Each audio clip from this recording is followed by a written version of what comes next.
Ladies and gentlemen, welcome back to another episode of the All Aces Podcast. Today, we have a very, very special guest today.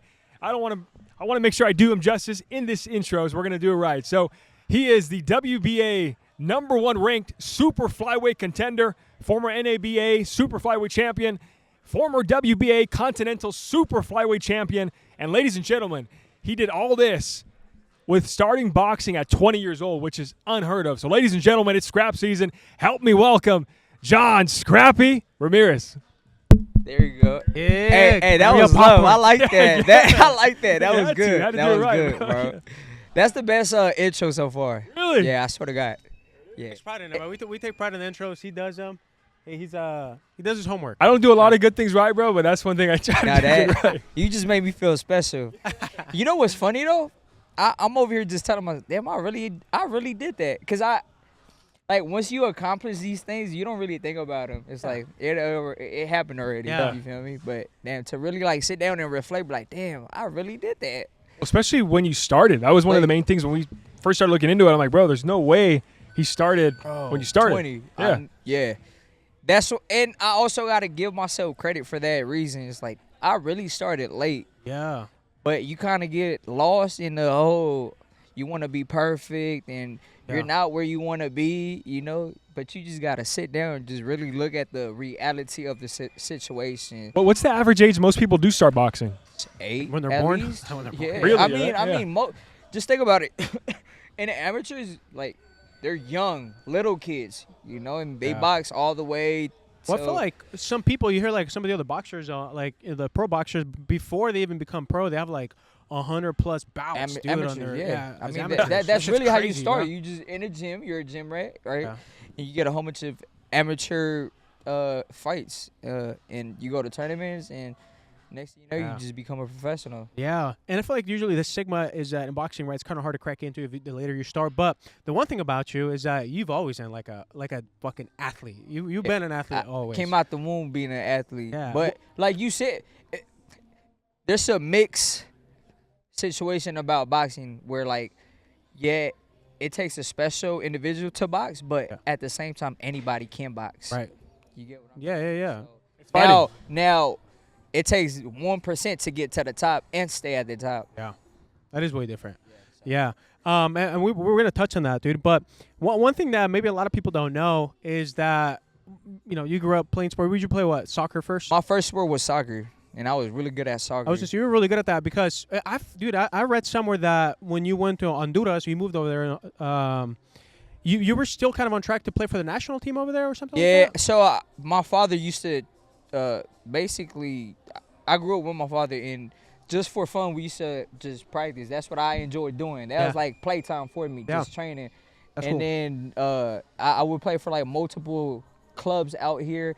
Ended up playing for the Galaxy Club when I was out here. Oh, that's cool. And then I moved to Honduras, and then I was playing for the national team over there, Yeah, that's badass. And then Major, bro. I know, really, and you're like glazing over it, but that's my like goal real shit, just though. growing up as a kid was like I want to become a professional soccer player. Yeah. Like I used to, that was my dream, was like full stadium, me walking out, being a soccer player. Like I used to daydream about. Where did that come from, though? Was it a certain player you watch and you got motivated by, or is it just someone just you playing the picked up? sport? That was like my ambition as a kid. Like I want to become a professional soccer player, and I want to play at the highest level. Play Real Madrid, play for the Barcelona. Yeah, I mean, I grew up watching Barcelona. Yeah. My favorite player was Ronaldinho. Ronaldinho. I knew So, you were like, gonna say, I remember like being in a closet just dressing up as a soccer player, little shorts, long shot, with my temple, and then the Barca jersey, like. But yeah, bro, I used to just be outside talking to my friends. I'm like, yo, when I get to this age, I'm gonna play for this team, and this is what I'm gonna do. Man, it felt so real. But it's crazy how life works. I'm a professional athlete, but completely without different boxing, sport. bro. Yeah. Completely sport. Well, in soccer, arguably, a lot of people say that you can't really even touch anyone, right? Because a lot of times you have I don't want to say a lot of act. I don't want to get canceled here, but there's you can't really. You can't it's physical, but not not as quiet. physical. Yes. Yeah. That's what I mean. Yeah. Then another thing that gravitated me towards boxing was the physicality, because I've always been into like the physical part of just sports. So it went from soccer, then I played football. I'm like, oh, I could hit people, right?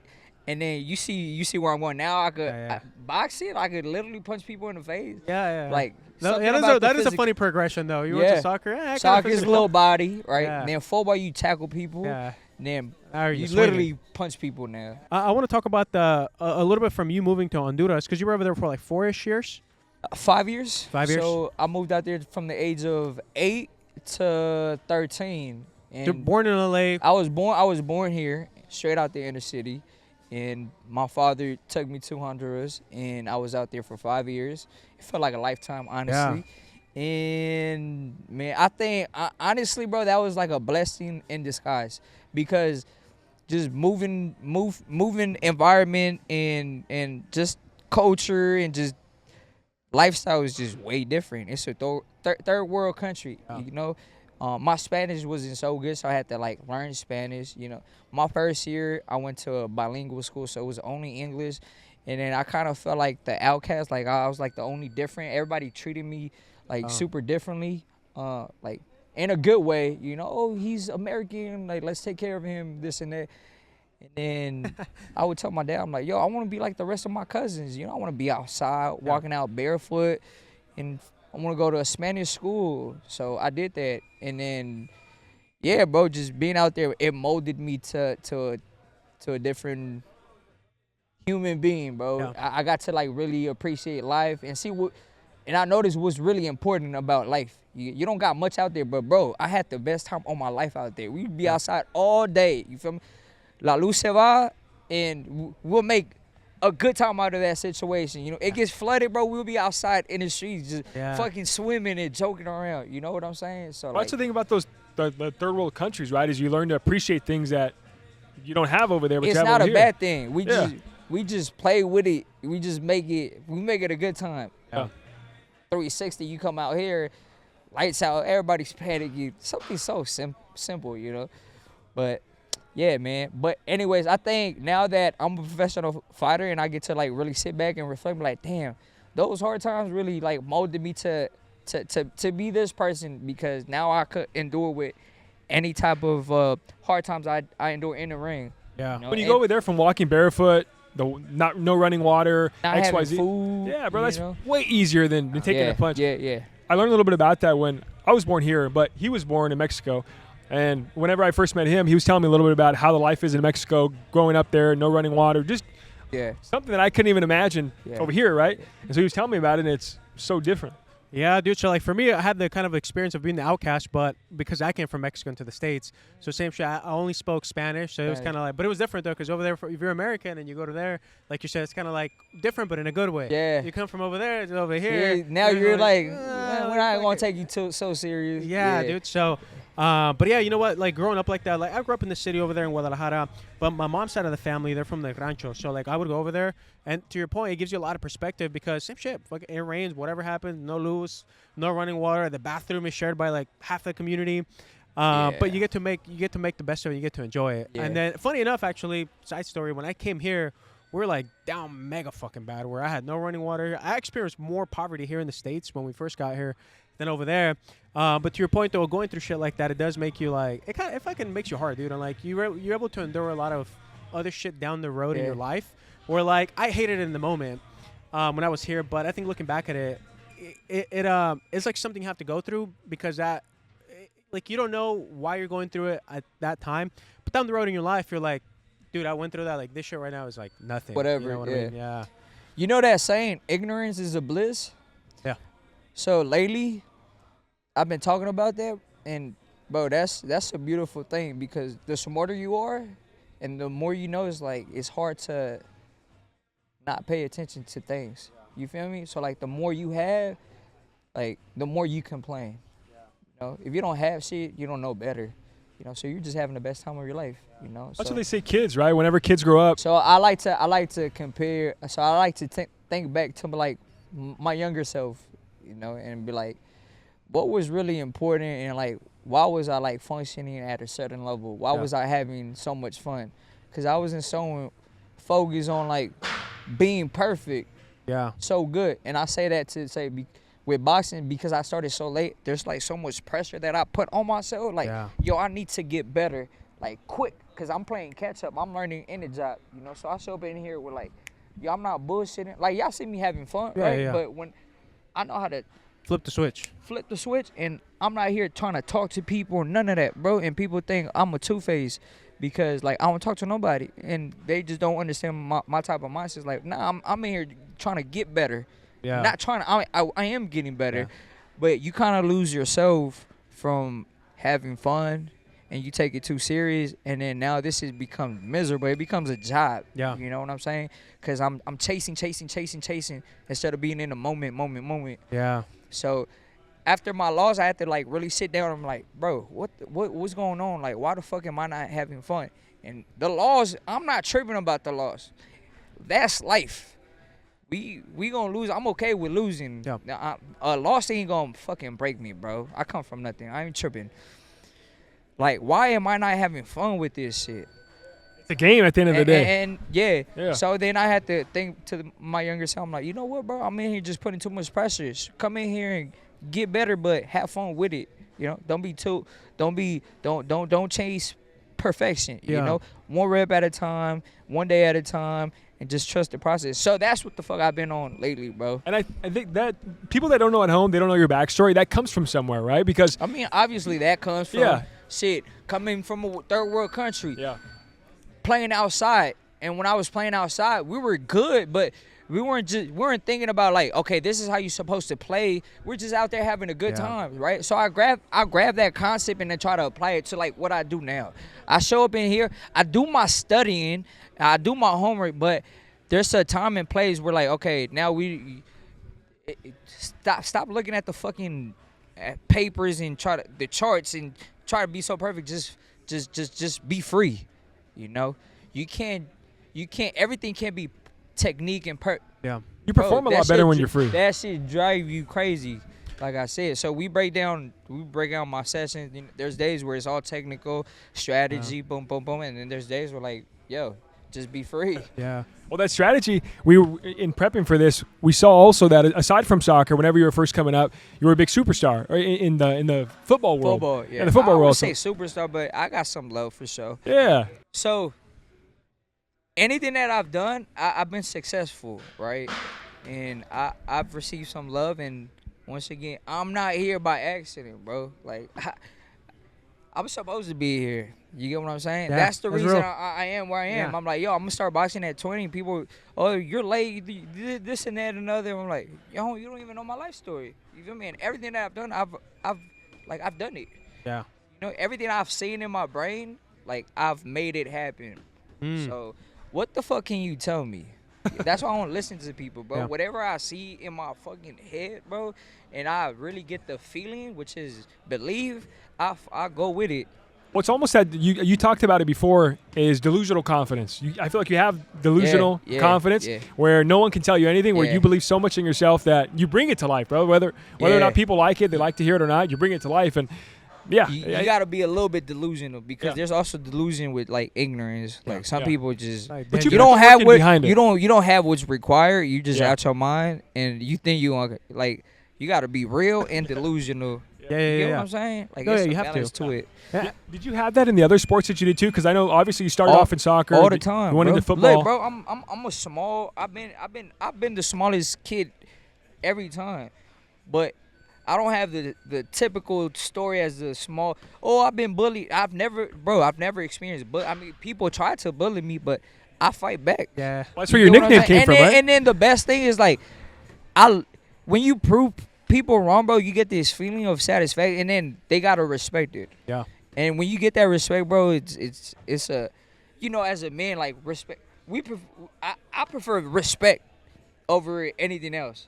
Like I like when people show me respect, cause I show people respect. Yeah. But once you obtain respect, bro, man, you know that feeling, bro. That's so it. that growing up, that's what I've gotten. So yeah, it came from all these experiences and And that's where your nickname came from too, right? In terms Scrappy. of standing up for yourself. And tell us about your nickname. So, Scrappy came from middle school. I played football, and my football coach, Coach Avi, named Coach Avi. Coach Avi named me Scrappy. We were at practice in, How old were you at this point? I want to say, middle school was like, what, 13? It was Probably. like 12, I was like 11, 13, 14.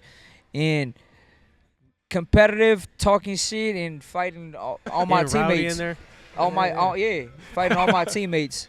And he, after like a run play, he's like, you know what, I'm gonna call you Scrappy. And bro, everyone started laughing. I'm like, bro, why the fuck y'all laughing? That shit ain't funny. So You didn't like it at first? I didn't like it at Okay. first. Then the following day, we show up to school, right? And then I got everybody calling me Scrappy. And what made it, the teacher called me Scrappy. I'm like, The You know what? teacher. I Hey, you know, like it. that's when you got a good nickname is when the teacher. yeah, the start calling you teacher, Scrappy. she was going through the attendance, and she was like, Scrappy. I'm like, you know what? I like it. How did, And she, it how did stuck. she know how to do that? It was just she Well, heard I mean, other people calling it, obviously, or everybody was calling me Scrappy Okay. that whole week, and people were Ah. laughing. it took over and- took over the but, school. But because that's been my personality. I'm so Yeah. like I like to talk. I like to compete. I'm super ambitious, and I like proving people wrong. Yeah. So it just fit perfect. Funny story, bro. Fast forward, I'm in high school. My first tattoo was my chest tattoo. 19 Scrappy 96, right? I'm in class chilling like this. I have a tank top on, right? And the teacher, like, seeing the tattoo, walked up to me. He's like, what you get? I'm like, yo, my nickname. He's like, you're a fucking stupid ass. Ain't nobody Damn. gonna call you that. I'm like, all right, cool. Watch. Boom. Fast forward. I'm known as Scrappy. I was gonna say the world knows you as Scrappy. Like that is Scrappy you. That's Ramirez, fucking yup. funny. How did you feel in that moment, kid? Because like I feel like sometimes like teachers or coaches like in youth sports or like in school, like they don't know that when they say stuff like that to kids, like You they scar don't- people. You're scarring people, and like sometimes you deter somebody from becoming something. You know. Back So- in the day, I got called gordo. That was my Fat, thing, yeah. yeah. And so it scarred me growing up, where I was always low self-confidence. I was like, "Fuck, I'm fat." Now, I'm but fat. you see, we're Latinos, bro. So we do that out of love. it was but- love. but for like sure. you It go was deep. love for sure. it was, bro. Yeah, he was. Now you don't say, but yeah. he So got you don't some say now, picture, but so I'll tell you this: in sixth grade, I think I was about 140, almost 150. In sixth grade, Damn, yeah, you was a big boy. I was husky. yeah. You ever heard of those pants where they call them husky pants? Yes. Hey, one thing we know is you were eating good at home. That was good, bro. Man, Nice you were Hispanic well food fed, at home. bro. Yeah. Gave you milk, bang, for the whole. You know what's They funny is give my you grandma everything. did it exactly like you did. She said, come here, go to those. She Yeah. pinch my cheeks. And, yeah. That's funny. But yeah, we'll go back to the Okay, nickname. but Sorry. anyways, look. Yeah. So that shit inspired. Well, it made you feel some type of way, right? Yeah. Now you're not fat. Yeah. So that's what it does to you. It kind of, if you let it break you, if you want to be a bitch about it and complain about it, then Yeah.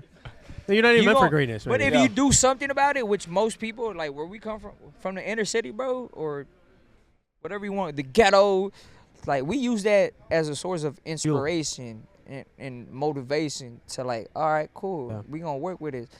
And I noticed some spoiled kids are like, they sit and cry and complain about it. It's like, bro, do something about it. yeah, If it hurts so bad, do something about it. yeah. Right? So that's what it did to us. You know what I'm saying? Like every both our time, nicknames worked. Yeah. every time people talk or made fun of us, we just did something about it. You know? So Do you Yeah. feel though? Do you feel like that's like a skill people learn, or do you feel like you're just born with that shit? Because to your point, like sometimes like the kids that are a little bit better off. Like for example, I'll give you a good example, like an Arman, like in the UFC, right? The Arman, what's his name? What's his fucking Armin last name? Sarukian, Sarukian. UFC fighter. So he's a fucking rich kid, but the fucking guy is a dog. Like he's out there, like he don't even have to fight. He can have a chill life. You know, daddy's a fucking billionaire, whatever. I feel like just but he being, has it, you know. yeah, being rich is like really how were you raised, Mm. right? So you, Who guided you?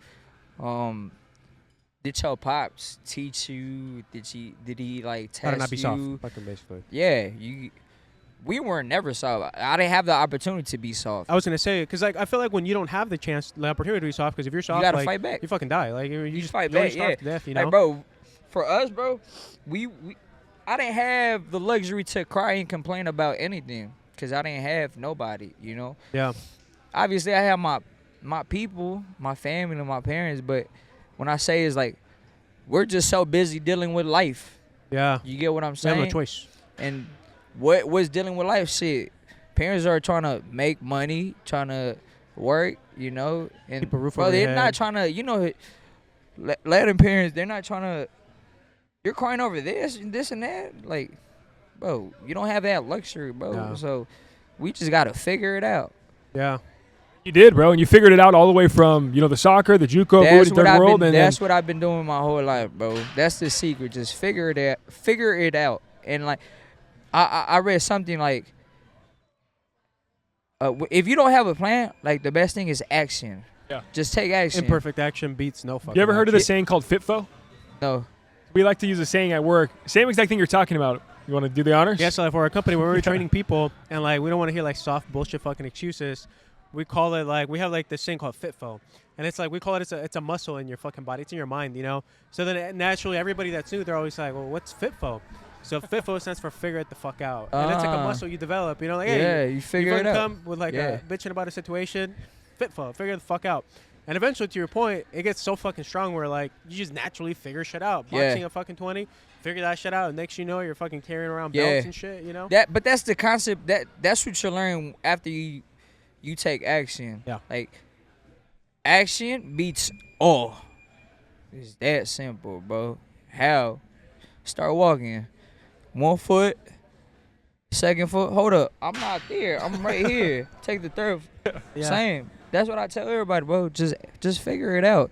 It's easier said than done, but yeah. You've done it, bro, and I think going back to your story, you had to figure out a lot because from doing our research, you after football wasn't working out too well, after soccer wasn't working out. So then you also applied to the military. You applied to the Marines. Try to go down that road, right? Once again, I was just trying to get out of my situation, bro. Because you're just taking action. Once again, my pops used to tell me like, as a man, bro, you gotta like figure it out. And I used to tell him, like, yo, I want to be just like you. He's like, nah, you going to be better than me. And that used to hurt me, bro. Like, what you mean? I want to be just like you. Now I'm old enough where, like, I could sit and think, like, I know what you meant now. But there's, like, little phrases that, like, stick with me. There's a time and place for everything. You gonna be better than me. And that's what keeps me going, And I knew that my circumstances at that moment weren't forever. I just had to figure it out. So yes, I did apply to the Marines because, bro, I was tired of being outside. Yeah. And fucking being around. Cause when you're in the streets, bro, 2 things happen, bro. You end up in jail or dead. Yep. My brother's dead, and one of them is in prison. So I already had like a backstory with my family. Yeah. You get what I'm saying? So I just in my gut, I'm like, I know I want more and I deserve more, but I gotta put the work. So I just gotta figure it out. So the Army was my go-to. I'm like, I want to go to the Army, and I applied and I got declined because of my tattoos. They didn't accept me. Tried Navy, all of them. all of them, all 4 branches, bro. They turned me down. I'm like, what the fuck?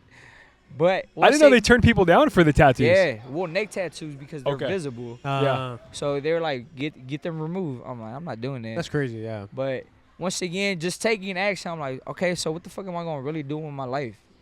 And I saw boxing on the TV screen. I'm like, yo, what if I start boxing? It looked easy. I'm a visual learner, so if I could see it, mentally I feel that I could do it, then it's getting done. You want to know something crazy, bro? Is I hear you talk a lot about full circle and everything happens for a reason and God's preparing you for what's going to happen in the future.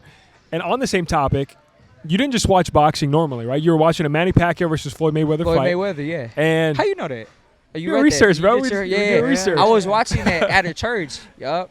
And then once again, I don't watch boxing. And I was watching boxing. I'm like, bro, this right here looks easy. Boom, I could do this.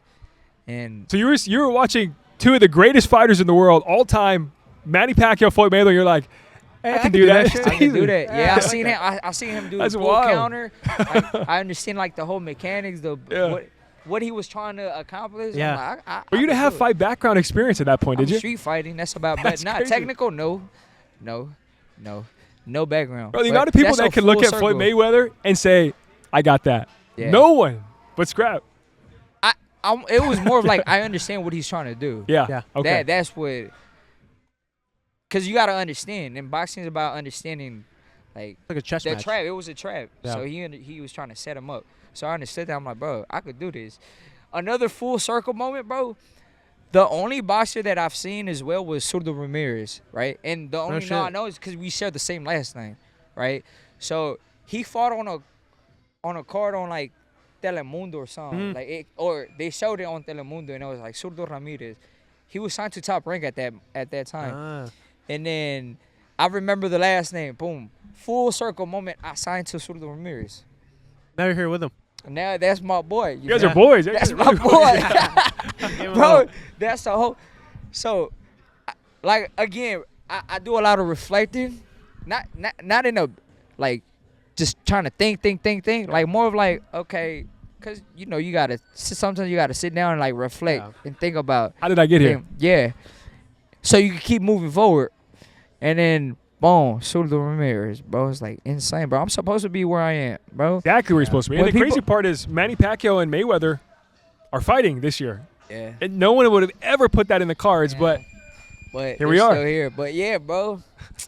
I feel like the older you get, you just start to understand life. Not in a like, you know what's going on, but like things just make sense. Like, if this event didn't happen, then this wouldn't have happened, or this happened for this reason, and that's why I'm here. Yeah. Yeah, the beautiful saying, bro, that goes where we live by it, and it always says that some people look at things that happen to them and they say, hey, it happens to me. And the other side of it is this happens for me. So I feel like everything in your life, I read that. You looked at it the right way. Yeah. Well, I try my best to be optimistic about everything. It's not easy. No, it's not easy, bro. Shit, I tell people I wake up every day, bro. I'm trying to find myself, dog. And obviously through practice, I know how to do it. But, man, there's days where I don't feel like doing it, you know. And I'm like, damn, what's my purpose, dog? You know, and I'm still trying to figure it out. You know, boxing's something that I do, but I feel like that's not my purpose. On the topic of purpose, dude, I feel like from the outside looking in, you know, like you grew up from the inner city, fucking went through a lot of shit. And I think the fact that just people hearing your story, I feel like part of sharing a story is a purpose, because there's probably a lot of kids out there, dude, from whether they're in Honduras, Guatemala, Mexico, fucking here in the inner city or other inner cities across the fucking world. And they're hearing and they're seeing you. And they're kind of like, everything's fucking stacked against them. Like, shit's just not working for them, right? And they might be thinking that way, that life is happening to them and not for them. But then I think if they listened to your story where it didn't matter what the fuck was going on, like, you were just delusional, you knew that everything was always going to work out. I feel like that in itself, it's not to sound like corny or anything, but it is like motivation for some kids that maybe they don't have that at home, or they didn't grow up with that mindset. So listening to you, they're like, oh shit, like, this fucking guy made it. He was in my situation, worst situation, brother killed, brother in jail. But he just didn't give a fuck. He didn't give up, and he just kept on going. So, like, if he can do it, I can do it too. And I think that's probably so powerful, bro, because your story has probably already impacted a shit ton of people that you're not even aware of, you know? Yeah, So I think part of purpose, I think it's just you living your life and chasing greatness naturally as you share that story is for sure hitting. Because even for me, it was hitting me. I'm like, damn, like, I see a lot of similarities in, like, my come-up story with your come-up story, where you're just like, you didn't give a shit. You just had, like, this manic belief of, like, oh, hey, I don't give a fuck, but I'm gonna make shit happen. Right, you know, right, grab your right, popcorn, right. motherfuckers. I'm gonna make this shit happen. You know, so Yeah. you know, I think that's in that there's purpose in what you're doing. When I said that is like if I were to put it on a piece of paper, like I wouldn't know what to put on a piece of paper. But one thing I do have understanding, like, the greatest human act is to inspire. Yeah. Boom. So like I tell myself, like, or even it could be as simple as, like, bro, when people recognize me, I try not to satisfy my ego. It's more like God's telling me I'm doing the right thing. And like, bro, I'm out here like inspiring people, you know. But you be insane. Like, I go to Ecuador and there's people like, bro, you inspired me. Go to Saudi, he's like, brother, you inspired. It's crazy, bro. You don't know who's watching nowadays. Yeah. No, you don't, dude. Especially because social media, dude. Like, one clip, everybody in the world sees it, dude. So yeah, and then and then the other side is like not being perfect, like letting motherfuckers know, like, the real. Yeah. You know what I'm saying? Like, I'm gonna fuck up too, bro. I'm not a fucking role model. You know what I'm saying? Like, I feel like people appreciate that though. Like, even for us, like, reading about you, we're like, damn, that's fucking cool. Like, it makes you relate to the person more, and like, we already rooted for you, but even knowing more your background, prepping for this, we're like, oh fuck, this shit's like, he's a real one. You know? Well, even meeting you two in person. I think even meeting you, bro, you're just a real guy. Yeah, Chill guy, bro. Like, I'm super dope. Unless you see me like on TV and I'm over here talking shit about the fight. Yeah, you know, yeah. and people like, oh, I don't It's like it. business, He's though, super yeah. cocky, this and that. Shut up. Like, how did you end up at Brickhouse? Because you started at a different gym. It was funny enough on the topic of you were just like talking about taking the steps. You took a step, ended up at one gym. Well, Wild Card, was it Wild Card? Started at Wild Card. And then we got to Brickhouse. How did you No, get? no. From Wild Card, we all migrated to Churchill in Santa Monica, Okay. and then from Santa Monica we opened Brickhouse.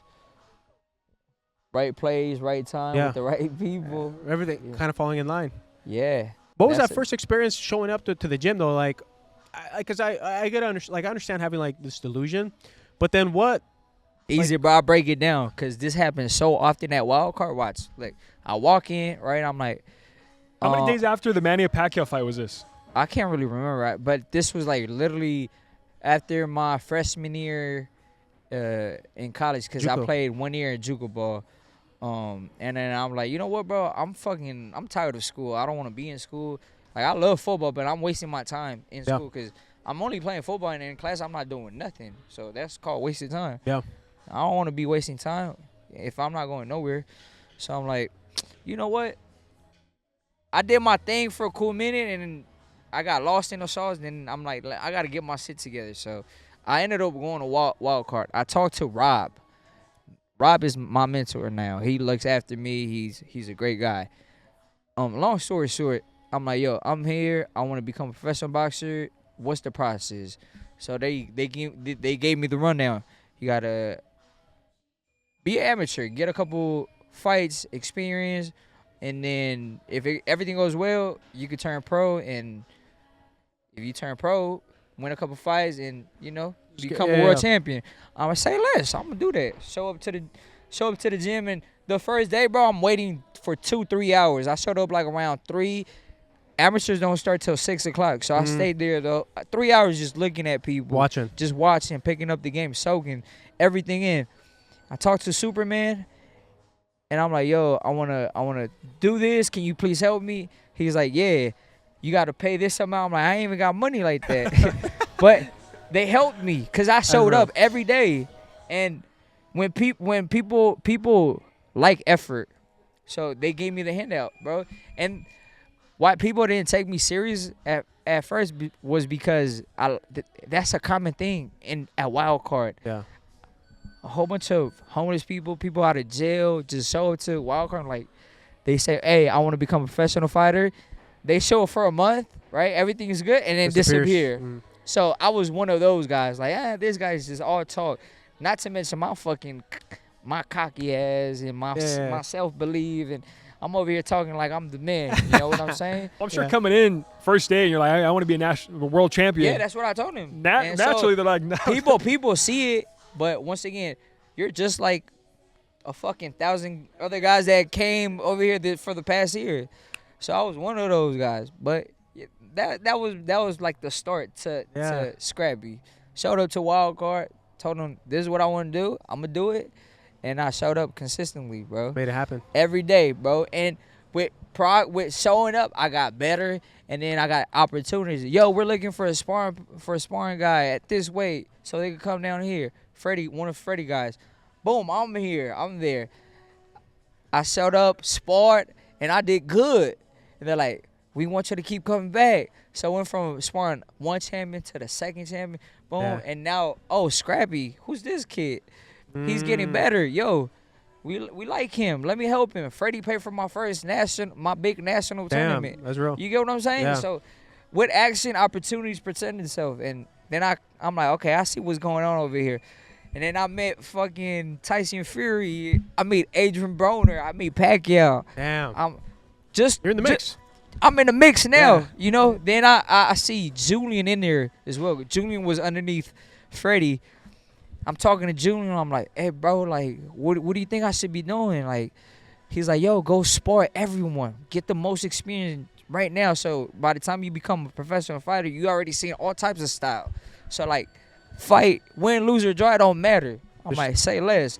Found me a little manager. She would fly me out to New York. All these tournaments. And I would get experience, sparring experience as well. Once again, perfect time, right moment, right time. Yeah. person, and I got the experience. Like every puzzle that I was missing, God just gave it to me right there. You know, it's like right here, whatever you need, boom, boom. But I just kept showing up. That was the start, bro. That's crazy, dude. You know, there's like that saying. What is that saying? Fucking like preparedness meets opportunity meets preparation. Yep. Yeah, that's it, dude. That's really what it was. When I sit down and think about it, it was just like that. Oh, I don't have this, so God just gives you. Yo, I'm looking for this. I want to help an amateur. You know, any amateur that is looking for money in a hotel, and I was that amateur, and this lady helped me out with that. That's real, dude. And I want to fly him out. I want to bring him with me because I care about him. I just want to make a difference. Boom. It was like that, bro.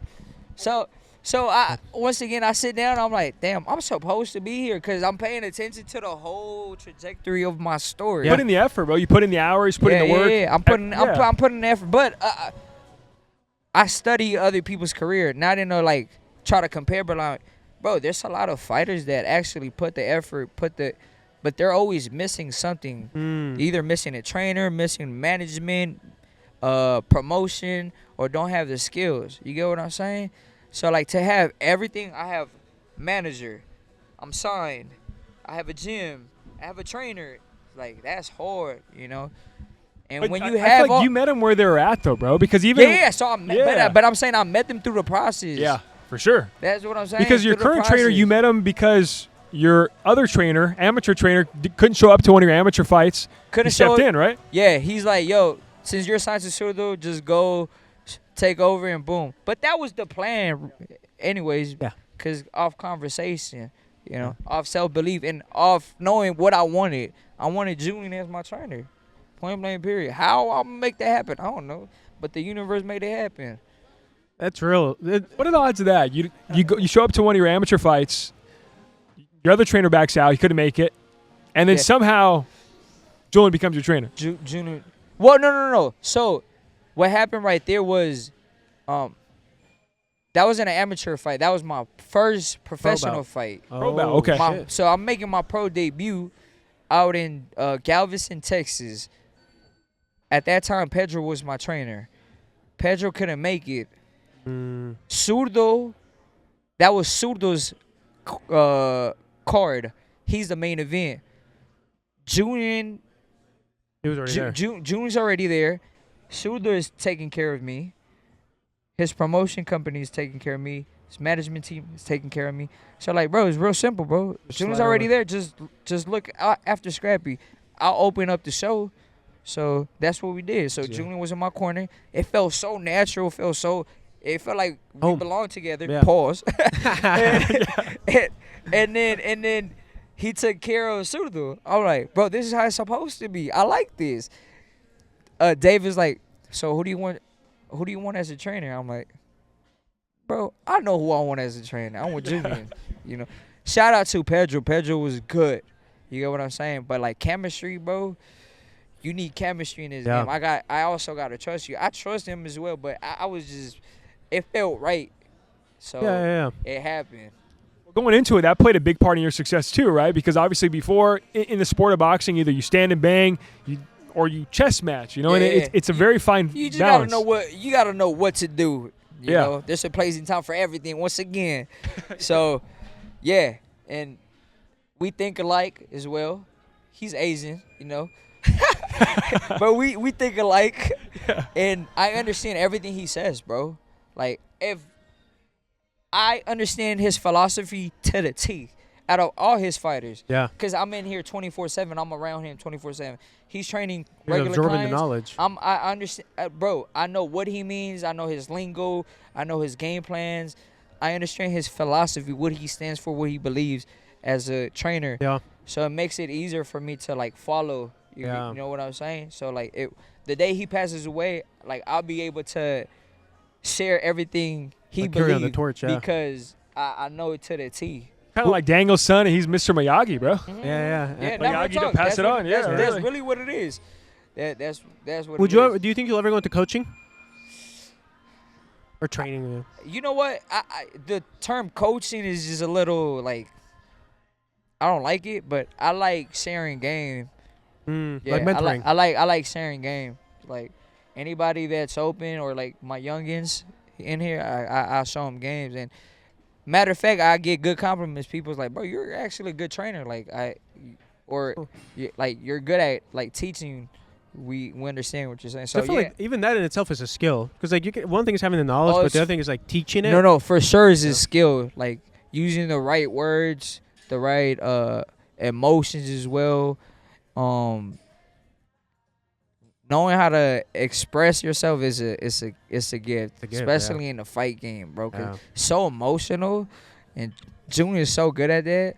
So that's something that I'm working on, coaching wise. Like I want to be able to like remove the emotion, be more methodical and quick with it, straight to the point. You know what I'm saying? Yeah.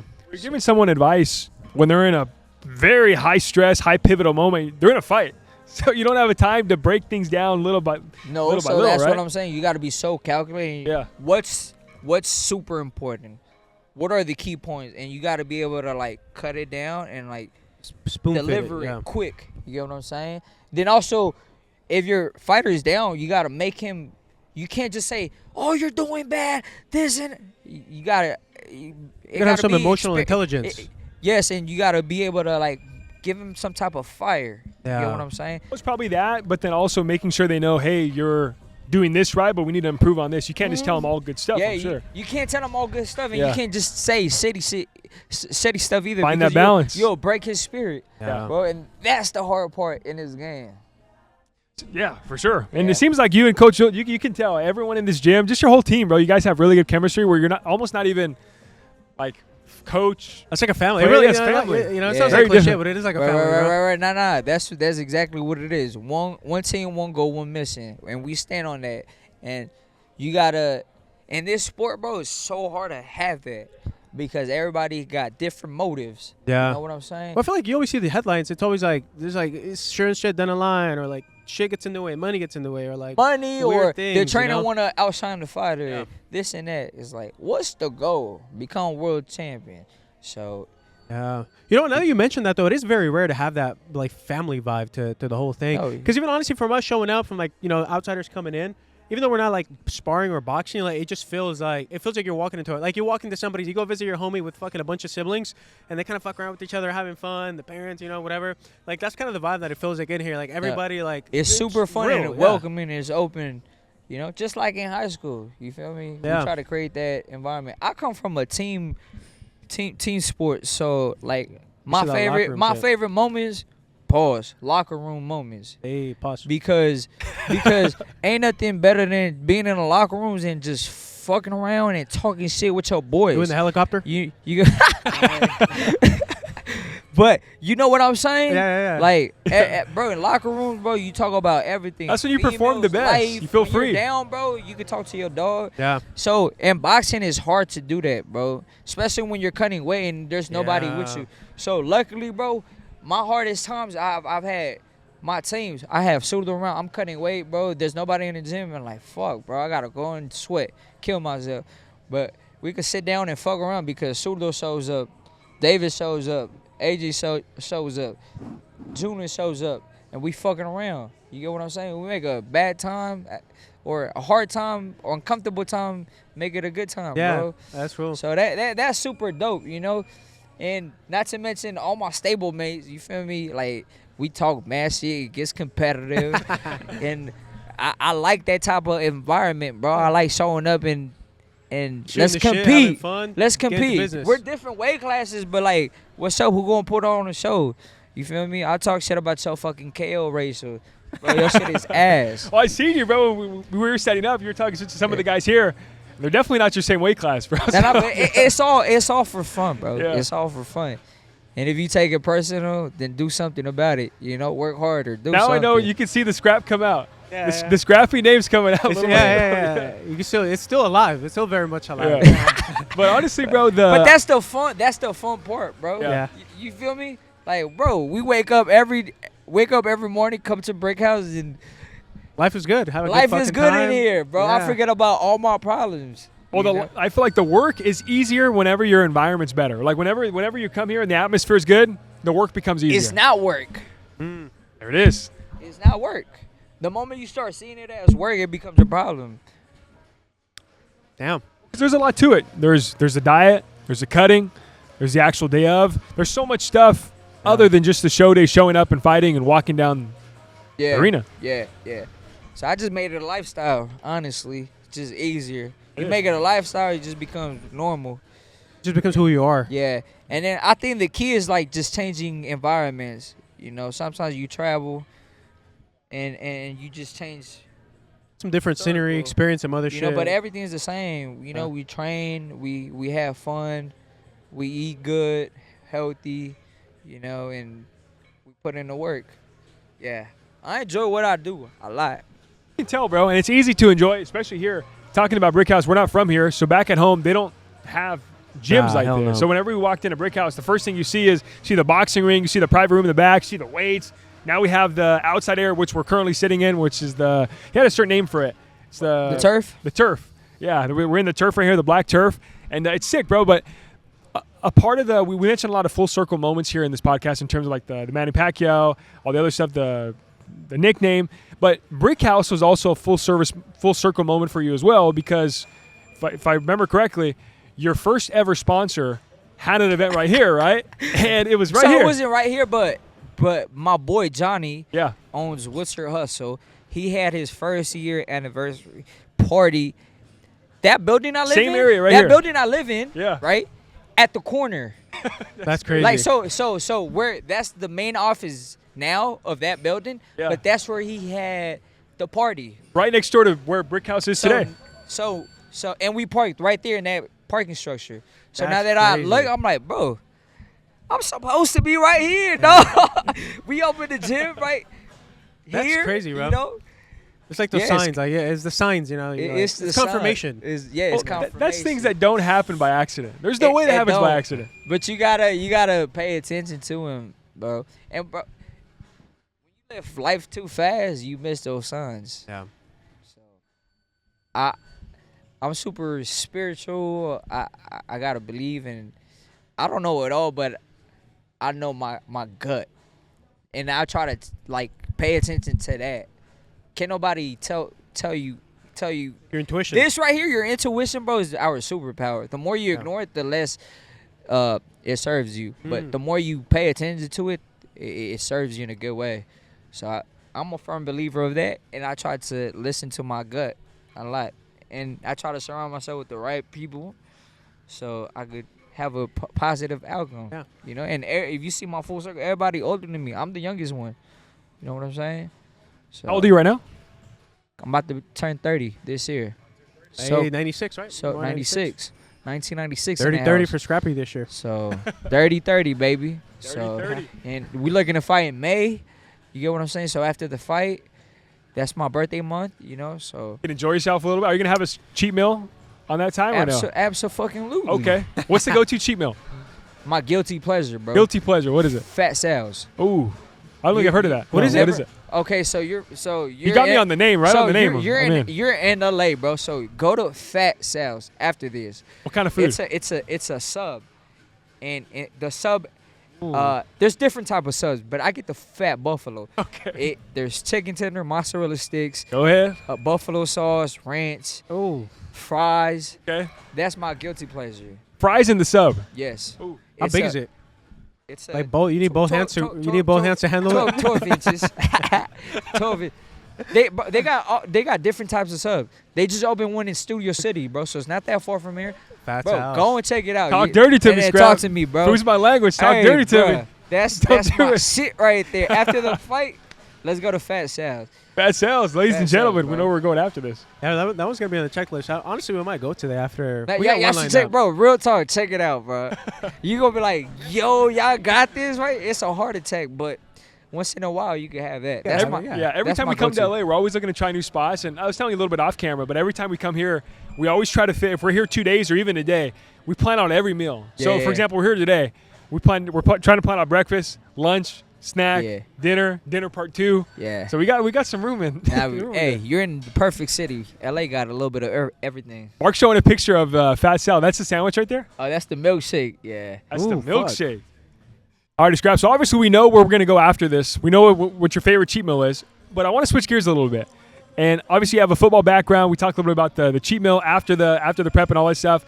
But I want to talk about adversity and how you handle it and how your football background shaped you to handle that, right? Right. Obviously in the sport of boxing, the biggest thing right now is having a 0 on the second number. Yeah. Not being undefeated, that's the biggest thing people think about. But you can handle it one of two ways, right? Just like life. You handle a loss one of two ways. But you chose to handle a loss different than most. Tell us a little bit about that. Yeah, so this came from just my football background where, like, if you lose, where I want to say my junior year and my senior year, in total we lost 3 times, I believe.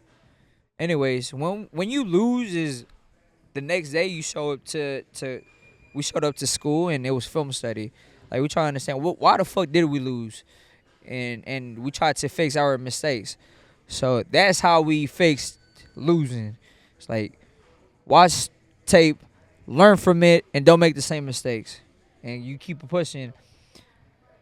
That took us to win number 1 in our to win just in general. So I take that same concept with boxing, and I noticed that in boxing you can't lose, right? And I noticed also that fighters take a loss and, like, they think it's the end of the world. Well, some That's quit a big after one, one dude. loss. And so some people quit. Yeah, I mean, it does so much to You your get mind soul, fucked. to your soul. But also it's a different ball game because you are getting punched. Some people get knocked out. Some people get it's deeper than just losing on Yeah. the scoreboard. You know what I'm saying? Like, you take some type of effect. But me, bro, I try not to let it get to my soul. Like, I try to learn from the situation, and in order to keep moving forward, I gotta lose, right? But I took my first loss. I took that as an opportunity to show people, like, who I am. That was my point of view. So walking back, I remember leaving the arena, bro, and I was so upset. I'm like, why the fuck did I lose? What happened? I'm trying to figure it out, right? Then I took a second. I'm right next to my brother. I feel like I'm about to die. My fucking head is hurting. And I'm like, you know what, bro? I'm going to take this opportunity to show people, like, who I am. I'm going to take this loss and prove to y'all that I wasn't lucky. These opportunities weren't just given. Like, if I was number 1, I could get back to number 1. So I'm going to show y'all. And that's exactly what I did. You know, obviously, I did my homework, and I've learned so much about me, and also that loss. My boxing has gotten better. It kind of like, it was like a slingshot effect. Like, the loss pulled me back, you know, and then boom, I let it go, and it pulled me forward. My skills got better. I'm more wiser. I got more experience. That's tougher to do, though, bro, because the climb up the first time, it's exciting. It's brand new, no losses. But the climb back the second time all the way to number 1 contender. It comes from self-belief, though. Yeah. That's what it is. Like, Different. I truly believe in myself, 1. I have the skills, 2. And I put the work in, 3. That's it. Don't get caught up on the bullshit, the distractions, social media and this and that, and people talking. Because a lot of naysayers. people talk. Yeah. Don't pay attention to that shit. Pay attention to what's really happening. At the end of the day, I'm in control of my own destiny. You get what I'm saying? So, like, what am I going to do about it? So I watch film, I study, and I fix my mistakes. You get what I'm saying? So I got the experience. And now, also, what are we doing with training, okay? I make some adjustments with my training. Film day. Lifestyle. Yeah. You get what I'm saying? Make the And- adjustments. It's like feedback. And just keep moving forward. Bro, we live in 2026. 2026, if you lose, you're a loser. But that's not how life works. Yeah. You feel me? You actually learn more from a loss than a win. Because you get to fix the mistake and try it again. That's all it is. In essence, losing That was like man-made. What's the definition of losing? Depends who you ask. I feel like the definition of losing is not winning, right? Okay, but what happens? Like what's a loss? It's not the end of the world. Yeah, it's not the end of the world. Yeah. The fuck? Yeah. Yeah. If I lose today, I got tomorrow. Yeah. It's that simple. There's so many people that don't look at it that way, bro. And what do you think the biggest difference is between UFC fighters and boxing fighters? Because in UFC, some of the greatest fighters in the world, champions right now, have 3, 4, 6 losses. But in boxing, it's the end of the world. Well, I think the market is different right there. In terms like it's a different business. UFC is already a league, like the NFL. So these fighters are getting paid and they're signed. So no matter what, the best are fighting the best. Now in boxing is like you got the A side and you got the B side, right? Obviously the A side, they're signed most of the times. And then the B side, their opponents. So yeah, you're protecting your because if you're undefeated, then you get to get paid more, you know. It's just the business is just different, you know. In boxing, you don't see the best fighting the best, but now you're just seeing it now. Yeah. Last year, this year, I want to say from the start of 2024, that was the start of like the fighting the best fighting the best, and that's what it's required. I believe in that. That's why I talk so much shit. That's why I call out Jesse Bam and Chocolatito, because I want to fight the best. I'm in here to I want to be considered one of the best, dog. I wake up every morning to be better than I was yesterday. In order to be better, I need to fight the best, and I need a good dancing partner. You get what I'm saying? Even if y'all think I can't beat these guys, cool. Say what y'all want, but we won't know that until we get in there. You know what I'm saying? You're the number one contender for a reason, bro. Yes, Twice. but people don't pay attention to that shit, bro. And like they look at one performance and like, oh yeah, he ain't shit. But today's dance it won't be tomorrow's dance. But even then, in boxing, it's so weird because you can have a boxer have a great performance. They boxed, but just because they didn't get a knockout, all the critics on the sidelines are saying, "Oh, it was a bad performance. They didn't get a knockout." But they don't know that's the art of boxing. That's you're a performer in there. So how do you manage that expectation and the difference between boxing, putting on a good performance, and on the other side of it, being a performer and wanting to put a good show on where you want to get the knockout? Damn, that's a loaded question. Honestly, the main thing is winning. That's one, right? Then you follow through with, okay, were you able to execute your game plan? Boom. 3, are you getting better? 4, that's how I break it down, at least. Most important, win by all means, no matter how it is. Easy victory or hard victory, no matter. Win. That's the job. But if you can execute the game plan, then that's a great thing, you know.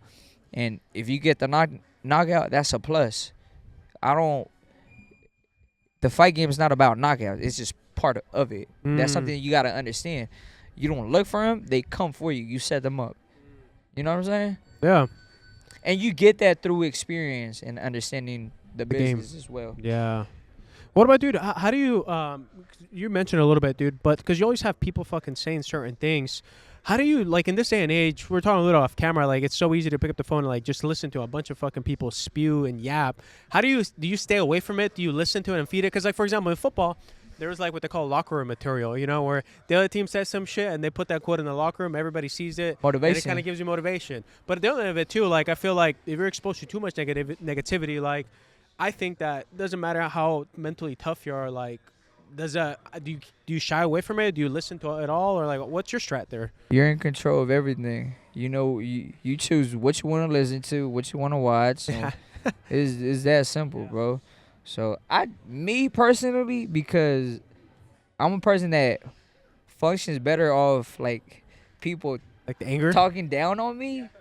I like. You put that shit on? I seek for that. You like to prove wrong. Do you put that shit on your TV sometimes? And just like, there's just any little thing, bro. I'll grab it.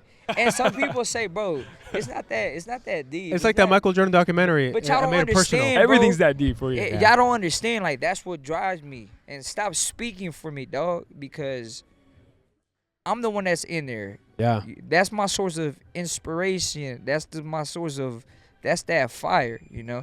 And when you're at this level, bro, there's only certain shit that motivate me. You get what I'm saying? So like, when people talk down on me and doubt me, that's what I seek for. Cause that's just what make me come in here and like. You can even see it in your extra face right now. round. You're thinking about that shit. You're like, See it, you bro, can see the yeah. fire. No, Yeah. that's what it is.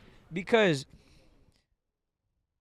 as I'm getting older, like motivation's disappearing. That's something that money can't give you. No. And then obviously lifestyle is getting better, and you know, you just kind of, you're more comfortable. So like, that's just like toxic to me. Cause I feel like I'm getting softer. How do you manage that? Because like you look at a guy like McGregor. So that's what I'm saying. Oh, you feed yourself So- that so- fucking negativity shit. So I'm aware of what it's doing to my soul. So I need something to balance that. I'm a fucking fighter, bro. The reason why I've been a dog is because I was hungry. So how the fuck do I stay hungry? You get what I'm saying? If I could go and get what I want, and so you gotta figure that out, and that's what I'm doing. You get what I'm saying? Found your new mountain. The new mountain for you is Yeah, I'm climbing. Yes, bro, and doubt. That's inspiring me. Oh, I'm not good enough. Boom.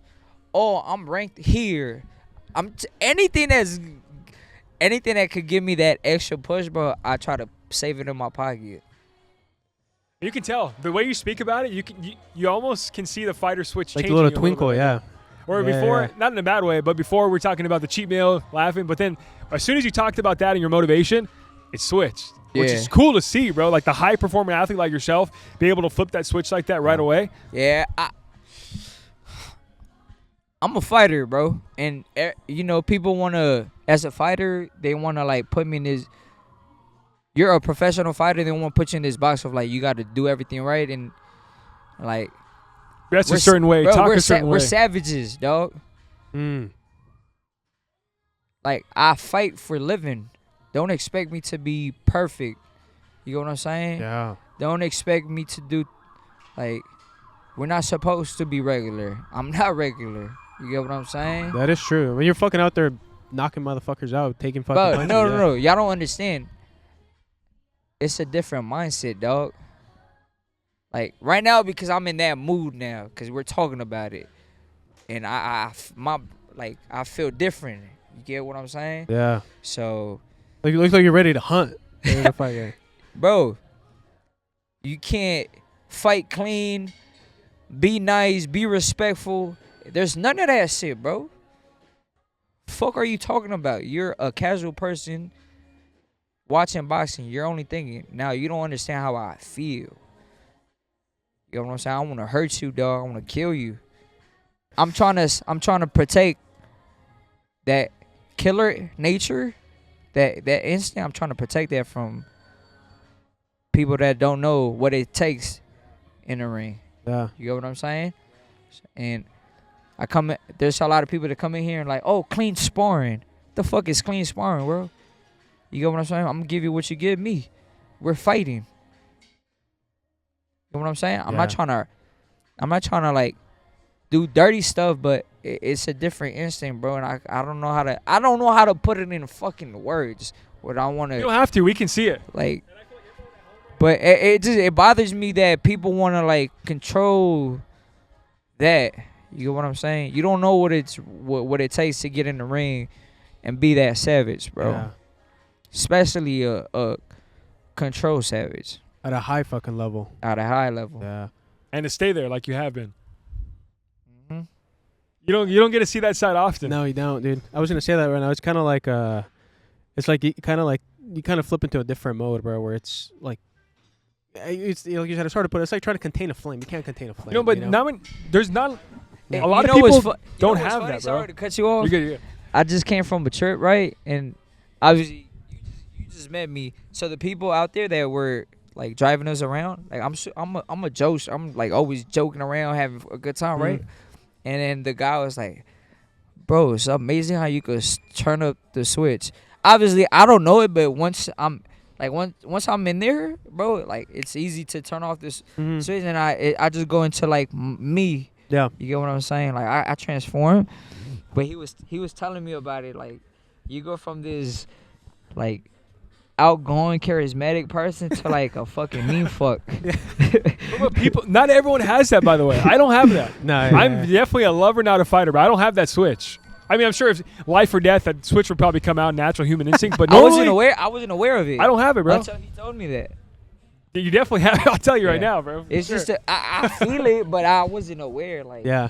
that. You can tell Danny, they can roll back the clip, but I was kind of scared to say the wrong word. I'm like, oh, I'm going to say the wrong word. Scrap's going to come We're over. like pulling up guard. Like, all right, so he's gonna start I'm fighting. like, keeping my hand up here, bro. Nah. I'm super controlled, bro. Yeah.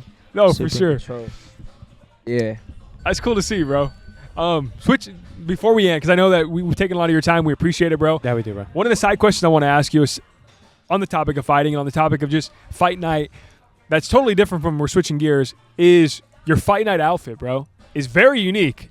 Where you have the pimp hat, you have it the is coat. like the fucking only pimp thing hat, you're right? missing is the pimp cane, bro. You said the pimp hat. Yeah. Nah, I think it's different, but this came from just being me. Like I like the mix of elegance with like street. Yeah. I was gonna say that's what I was gonna say. It was like street. It's like classy with like street OG. kind of like mixed together. Yeah. That's just been my thing. But shout out to my boy Johnny from What's Your Hustle. We started this journey of like just making these fits. You know. So I will come. I have the idea. I'm like, yo, this is what I want to do, and he'll make that vision come That's to cool. reality.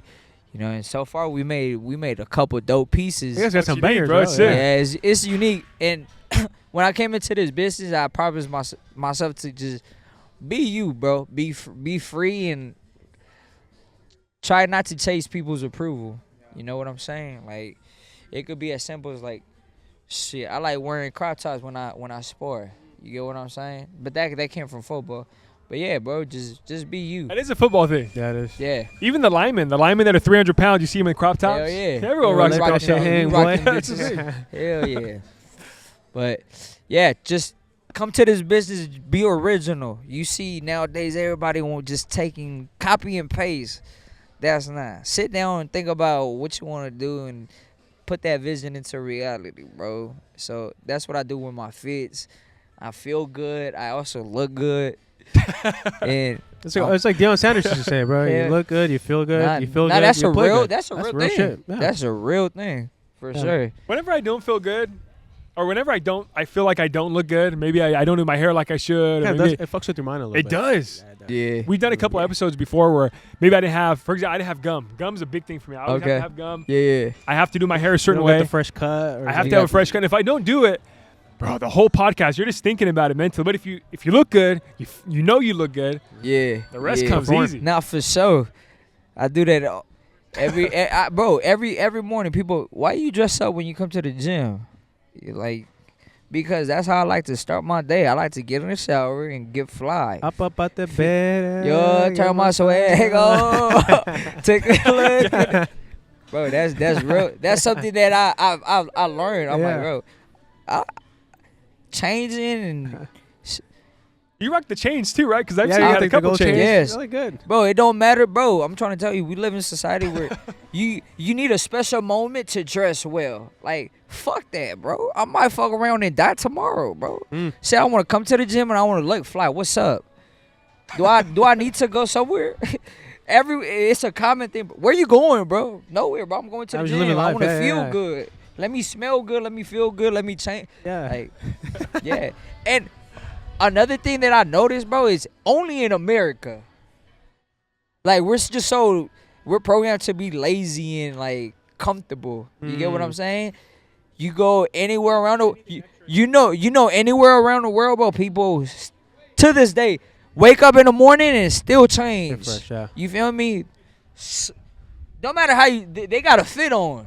That's real. Well, bro, I don't know if that's a Hispanic thing or what it is, but I know I was programmed growing up. My mom didn't let me go out of the house. Yeah, if you Dress. not fly. Yeah, Dude, yeah. like I saw some of my friends, they go outside and they wearing like a sweater, flip flops, the slides. Not me. My mom mentioned you have to do your hair, do everything. I'm like, same why would with I my have to do pops. that? Same with my pops. Yep. My boss was like, you a young man. You gotta look good Yeah. It is. every time. And she always said, you never know who you're going to see at the grocery store. No, you Even don't. at Walmart, even at Target. You Yeah. never know who you're going to see. And it's true. Yeah, that is real talk. So, hey, little things play a big part They in your stack up. life. Yeah. But yeah, bro, you look good, you feel good, you play good, and you definitely play good. We're excited to see your upcoming fight. We're excited to see what Scrappy does next upcoming for Scrap season. People at home that want to watch, what's next for Scrap season? Ultimately, bro, the mission is to become a world champion. I'm right there. So right now it's all about trusting the process and one fight at a time. That's Yep. all. That's the only thing that matters right now.